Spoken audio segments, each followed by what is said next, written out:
Yanvarın 20-sində gözlənilən hava proqnozu açıqlanıb. Milli Hidrometeorologiya Xidmətindən verilən xəbərə görə Bakıda və Abşeron yarımadasında havanın soyuq və arabir yağıntılı olacağı, bəzi yerlərdə intensivləşəcəyi, sulu qara, nisbətən yüksək ərazilərdə isə qara keçəcəyi gözlənilir.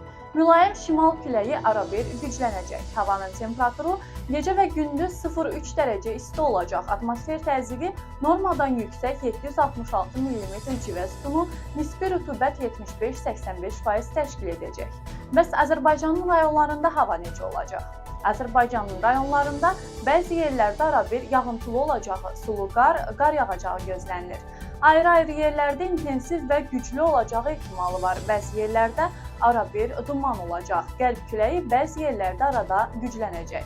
Havanın temperaturu gecə 2-6 dərəcə şaxta, gündüz 2 dərəcə şaxtadan 2 dərəcəyə dək isti, dağlarda gecə 8-13 dərəcə şaxta, yüksək dağlıq ərazilərdə isə 13-18 dərəcə şaxta, gündüz 3-8 dərəcə şaxta olacaq.